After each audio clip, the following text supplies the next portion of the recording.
So I will just introduce myself. I'm Lowry, I'm based in Cardiff, and I work for Eden Communities. I was suggested to join this session because I'm told I'm a positive person, which I take as a compliment. But I think even the most positive of people have their moments, and we all need to kind of look after ourselves and try and keep positive when we can. I think as well at the moment we all need a bit of good news, and it's really important to find the balance between being well informed and not overloading yourself with negativity. There are many ways we can stay positive, and a lot of it is about what you surround yourself with, which is why we thought it was perfect to do this session with our guest today. So we're joined today by Mauro Gatti. If you haven't heard of the Happy Broadcast, chances are you've seen their content and their animation because they are really cute and so shareable. And they just fill me with joy when I see them. If you don't know what they look like or what the Happy Broadcast is, you can follow it and find the Happy Broadcast on socials, which we'll plop them in the chat in a little while, so you can take a look, maybe later on. But without further ado, I'm really pleased to bring in our guest today, Mauro Gatti from the Happy Broadcast. Welcome, Mauro. Thanks for being with us today. Thank you.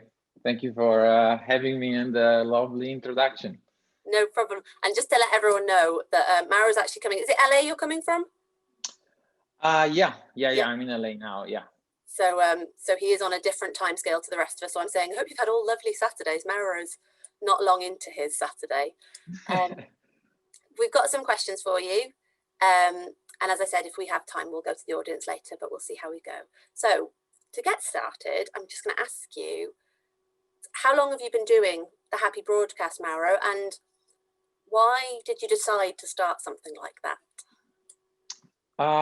So I started the Happy Broadcast in 2018, I would say mid 2018.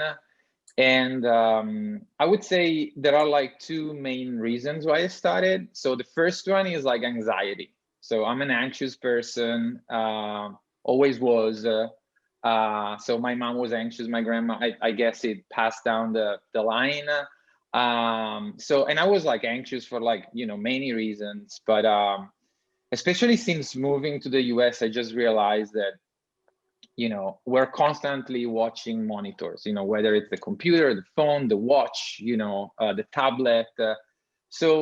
And we live in this age of like push notifications. So even if you don't want to, you got like bombarded with like notifications. So this constant barrage of like, bad news was really aggravating my anxiety.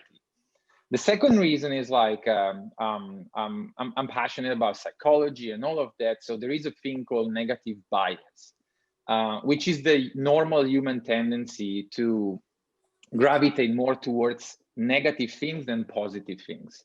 This is like linked to the survival instinct, to the fact that if you know something is dangerous, you will, protect yourself from it.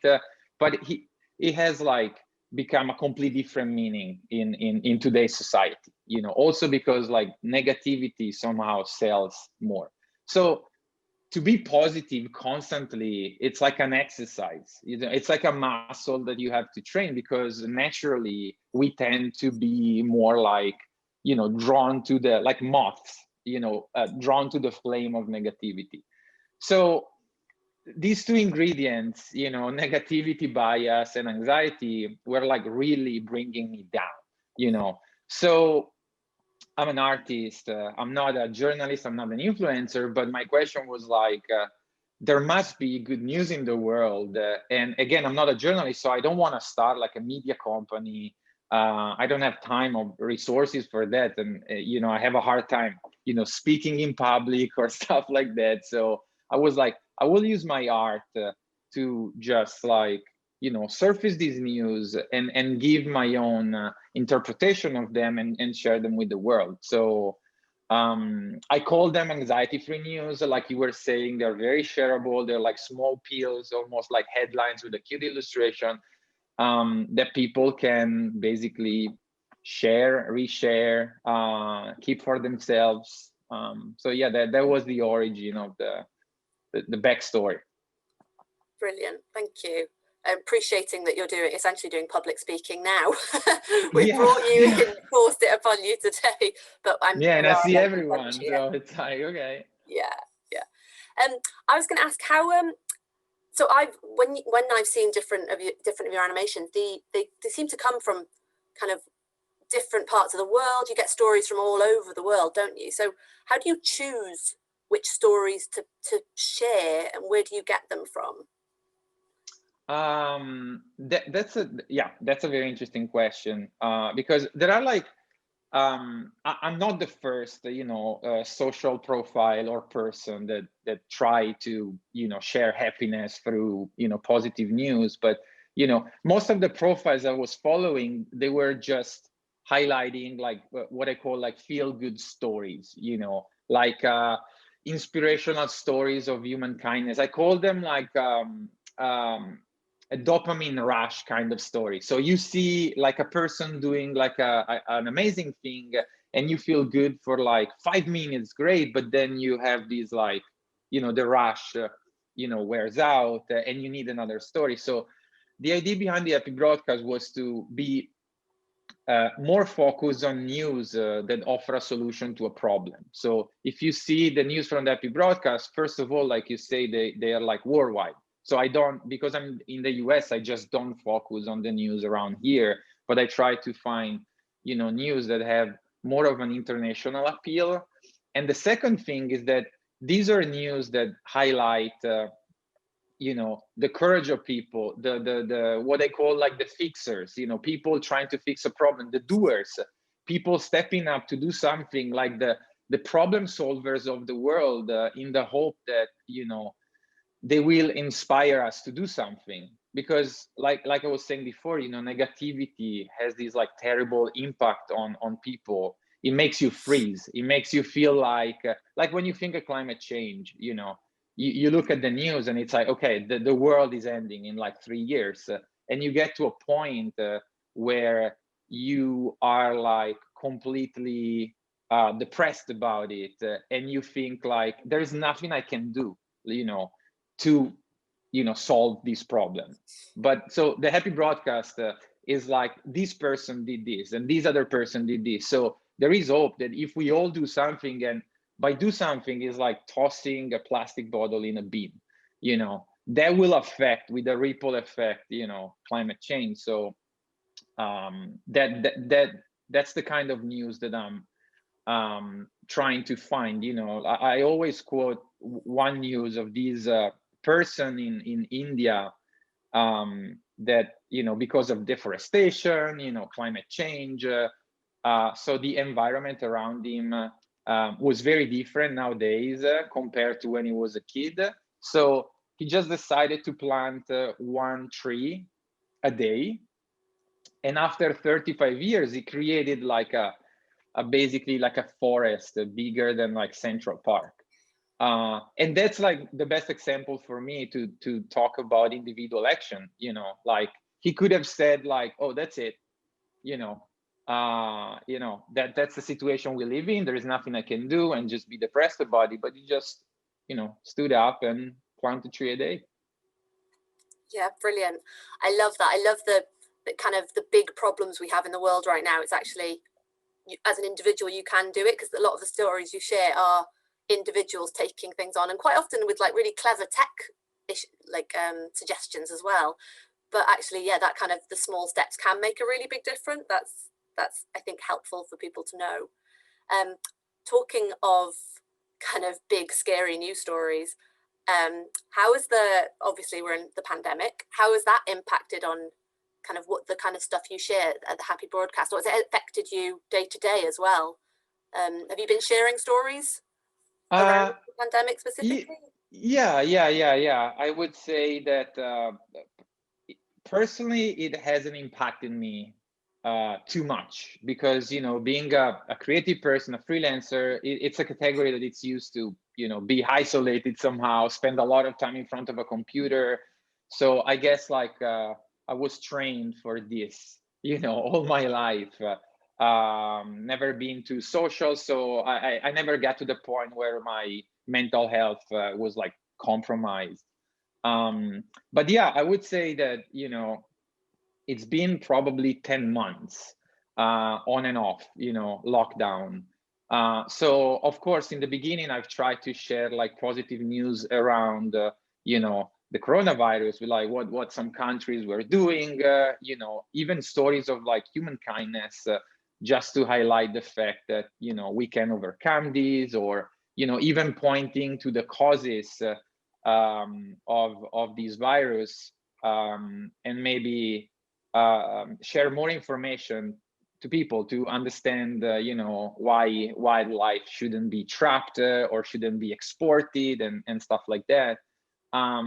But I would say that the biggest investment in terms of time has been to create like stories, how-to guides, if you will, about, you know, cope with the lockdown, cope with the coronavirus. So like, there are like little, you know, slides, you know, that you can find in the Happy Broadcast, those little like story collections, where you can find little advices. I mean, I always hate like a social profile that they just give you like a one size fits all kind of advices, because we're all different. But I like to talk about things that come from my experience. So I never share something that I haven't tried.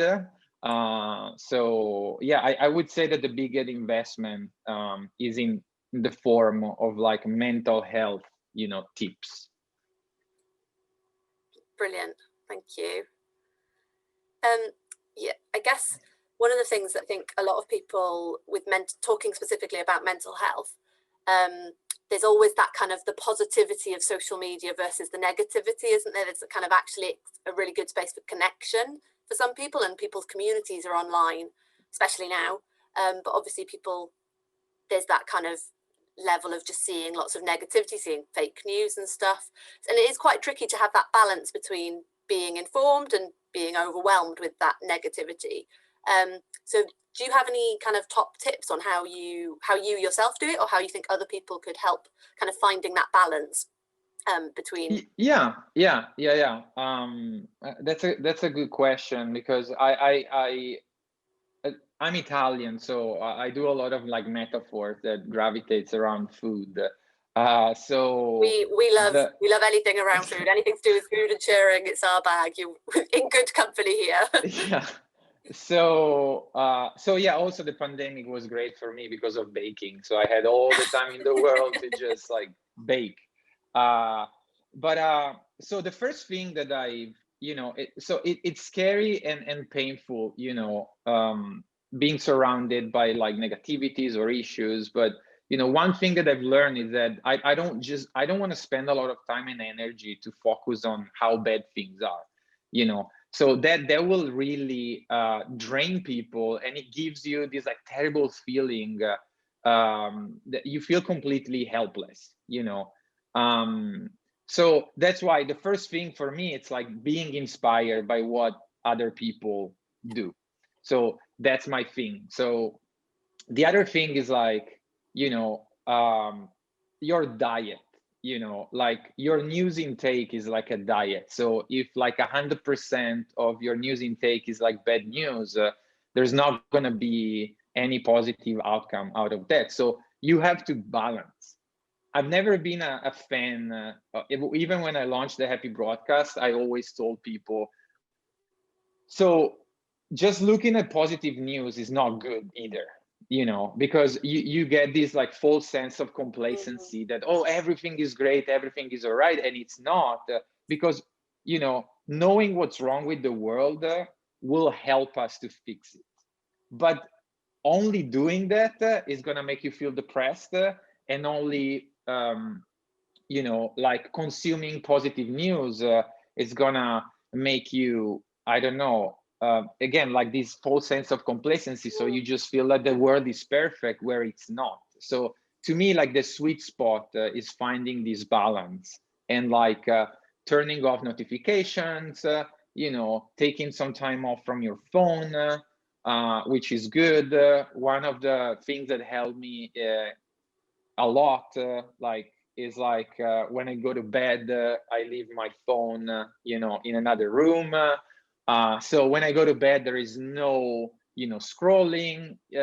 I've made like a post collection on this thing that is called doom scrolling. That not a lot of people know, but doom scrolling is like this new thing where you just get sucked into your phone, in the way of keep scrolling, because when you see a negative news, you want to explore it, and then you scroll more and you see other stuff, and you keep scrolling, keep scrolling, and at the end of the day, you might have spent 4 hours scrolling, and you feel terrible. So I mean, it's all about finding, a balance. Yeah, brilliant. And doom scrolling is definitely a word that I've recently been introduced to, but it's such a good explanation, and thank you for explaining that, because I'm sure a lot of people haven't heard of that before, and they've probably gone, oh yeah, no, I know that, and yeah, I've fallen into that hole of the internet before. Oh no, yeah, when I saw it, I was like, oh, now I know what I'm doing. Yeah. It was just Yeah. I can put a label Putting a name to on it. what I was doing. Yeah, brilliant. Talking, I guess, staying on kind of social media, have you again, because it can have kind of a positive and negative effect on people, do you kind of have any, apart from your own accounts, which are amazingly positive, do you have any other kind of go-to accounts that you follow that you find kind of really helpful for your mental health or for your attitude day to day? Yeah. I mean, so it's also been proved by science that watching cute animals is helping your mental health. So there is a study now that has certified, so I was like, oh my god, so it finally I can say that science says okay, you can do it. So instead of doing doom scrolling, I do pop scrolling, so I love to watch a lot of profiles like the Dodo, that just post amazing stories surrounding animals. So that's one of my destinations. But I also look at other profiles like Thank Good News, which is another profile, Good News Movement. So it's a little family of good news, and they all of them provide a different outlook. Good News Movement is all about people stories. So there is a lot of videos about people doing amazing acts of kindness. So yeah, there are many profiles that I follow, and if anyone's interested, I can just make a list and share it. But I do care. I would say that, above all, I'm a big animal lover and a big animal rights advocate. So that is 70% of my social diet. So yeah. Amazing. I love that there's now science that tells me I'm allowed to watch dog videos all day. That's brilliant. Yeah. Perfect. I'm just going to jump into, we've seen a question from the audience that is kind of relevant to that. And Sarah's asking, she said, the Alice in Wonderland tunnel effect into social is very real, which is kind of what we were talking about. How do you find your balance between the virtual and real world experience? How do you keep that in check? Because obviously a lot of stuff at the moment is online, isn't it? Yeah. I mean, it's weird because I've always been and I'm still am a person with also social anxiety. So since I was a kid, I've always been used to be in my own world. So before internet, it was the TV and drawing things on the TV. And then when internet came, I found an outlet where I could meet people and talk to people, but not being in the same room, and remove that awkwardness of being there and become a wallpaper in a room and stuff like that. So of all the people that I know, I'm the one that has a lot of like antibodies when it comes to online. So I know how to navigate, and I can spend like most of the day online without being dragged into this like tunnel that sometimes is like, negative news, misinformation so I'm probably not the best person to just, like talk about the balance between real life and virtual life, because most of my life resides into the virtual world. But I would say that, like I was saying before, like finding a balance, your own like diet, it's like I was saying before, that's why I hate like things that, you read in a magazine, oh, this diet, will solve all the problems for you, but we're all different. So even if I share what is my, balance in life, it might not work for another person. I feel like that the only thing we should do is like make small adjustments. Like anxiety is something that, I know that a lot of people are like scared of like open up about anxiety, especially men, because we feel like that, we're gonna look weak if we say that we suffer from anxiety. I've never had a problem, and that also helps a lot. Like opening up and not bottling down is great, and like make small adjustment. If you see something online that is triggering you, just like pause it. Just don't look at it maybe for a couple of weeks, and then try to understand why it was triggering you and move on, and just try to find what works for you. It maybe it doesn't work for your like friends, and but if it works for you, that's the goal. I think that's really good advice, actually. I think appreciating that everyone is slightly different, and Yeah.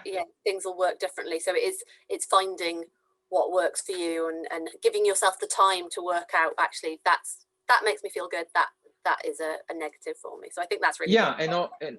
Yeah, and also I would, and the last piece of advice for me, it's always like that we can all make a positive impact. Like I was saying in the beginning, you don't have to be Greta Thunberg to change things in the world. I mean, she's the best. I mean, I love everything that she does, but I could never do it. So, it's like just realizing that like small actions can have a greater, effect is an amazing thing, because people often forget that like the reason why we have positive news to share is because someone, stood up and did something to turn a negative news into positive news, because positive news are most of the time solutions to a problem. So we can be that positivity.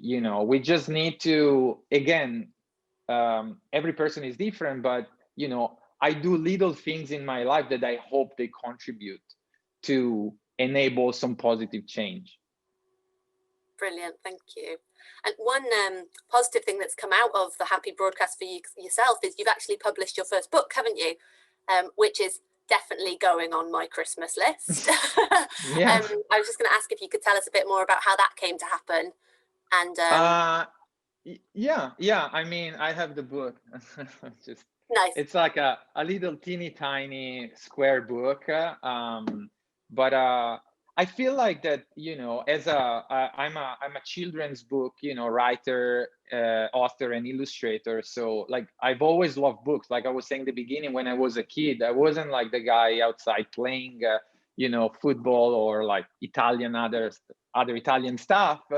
I was like reading books, drawing, and do that kind of thing. So I've always loved books. So when I started the Happy Broadcast, I've always had in mind like I want to do a book, because the format itself works online, but you can see those illustration works here very well. And I just wanted to have something that you can give to someone else, because one of my things is like, don't spend too much time on social media constantly.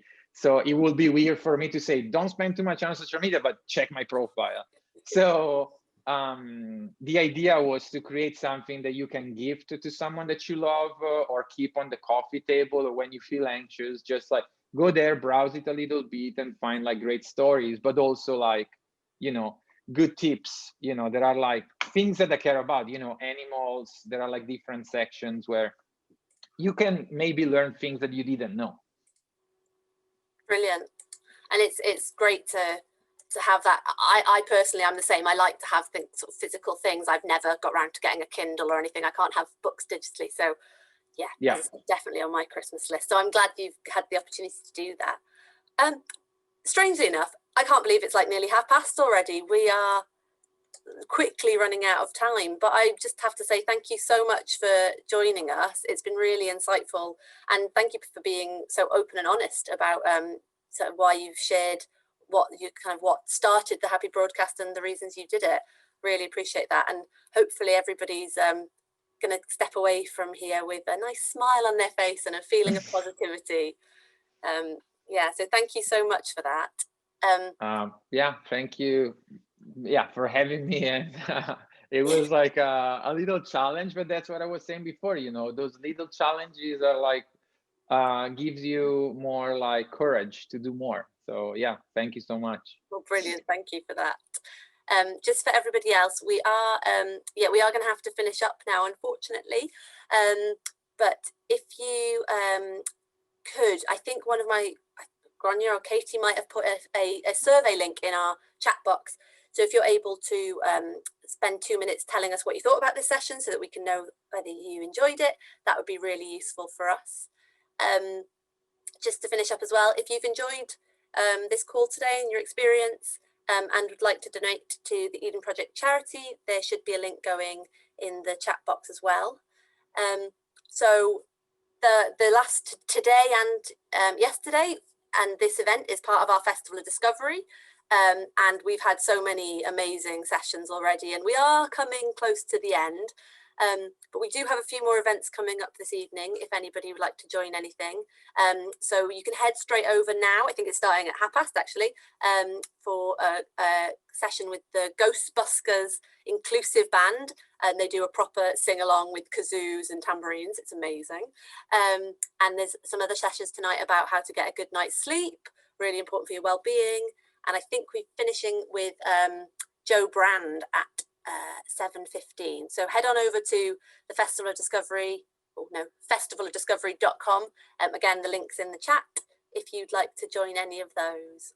But I think that's it for us from now. So thank you so much, everyone, for joining us. Thank you again, Mauro, and hope to see you all at another session soon. Cheers, guys. Thank you. Bye.